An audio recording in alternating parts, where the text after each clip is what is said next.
Welcome back friends, welcome to our study channel move on study. तो friends, आप सभी को पेपर 4 यानी कि झारखंड सहायक आचार्य जो प्रतियोगिता में जो परीक्षा हो रहा था फ्रेंड्स, तो उसका आप लोग का पेपर 4 का एनालिसिस आप लोग को पता करना होगा। तो मैं उसी के बारे में अपडेट दे रहा हूँ। तो फ्रेंड्स, पेपर 4 का पेपर हुआ जिसमें मैं आप लोग को बताना चाहता हूँ टोटल मार्क्स जो था यानी 180 मार्क्स का क्वेश्चन पूछा गया था, जिसमें कि मैथमेटिक्स से 60 था, वही बात करें केमिस्ट्री से भी 60 था, 60 से आपका फिजिक्स भी था। यानी जो आप ऑप्शनल चुने थे उसके अकॉर्डिंग मैं पीसीएम के बारे में डिस्कस कर रहा हूँ।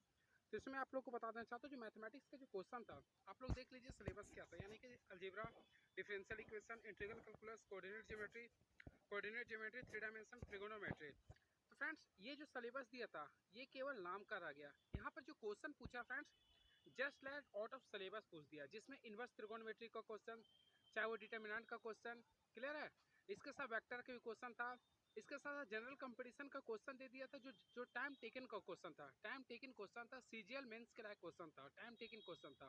तो ये सिलेबस से एक भी क्वेश्चन नहीं आया था। मैं आप लोग को बता देना चाहता हूँ ये सिलेबस से कोई भी क्वेश्चन नहीं आया था।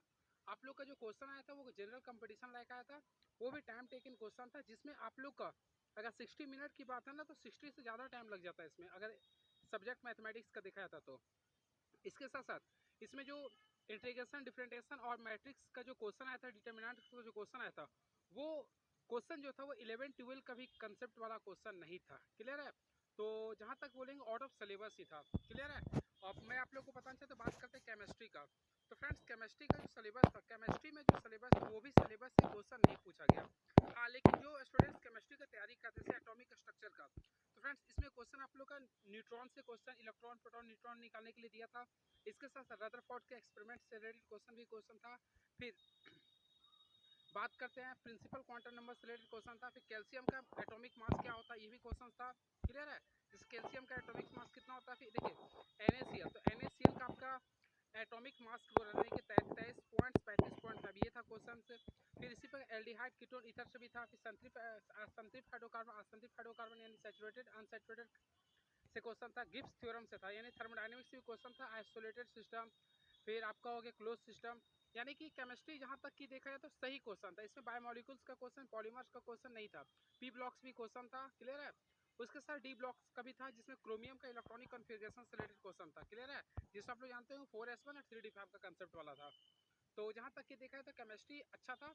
और बात करते हैं फिजिक्स का, तो फिजिक्स की भी क्वेश्चन फ्रेंड्स आप लोगों को पूरा सिलेबस से नहीं था, लेकिन अगर आप लोग जनरल कंपटीशन तैयारी किए होंगे तो उससे रिलेटेड था। इलेक्ट्रॉनिक कॉन्फ़िगरेशन हो गया, चाहे एटम्स एंड न्यूक्लियस हो गया, इलेक्ट्रोस्टैटिक्स हो गया, उससे रिलेटेड क्वेश्चन था। ओम्स लॉ वगैरह, प्रतिरोध यानी रेजिस्टेंस से रिलेटेड से क्वेश्चन था। तो जहाँ तक कि देखा जाता है क्वेश्चन आपका सही है। और अगर आप सोचेंगे कि 180 में 180 बना के लाए तो ये पॉसिबल नहीं है। तो ये था आज का एनालिसिस, बाकी आप लोग नेक्स्ट वीडियो में देखते हैं। तो मैथमेटिक्स का question friends out of syllabus था, बाकी फिजिक्स का, केमिस्ट्री ये आपका जनरल कंपटीशन लायक था, क्लियर है। तो चलिए आप लोग बताइए कैसा आप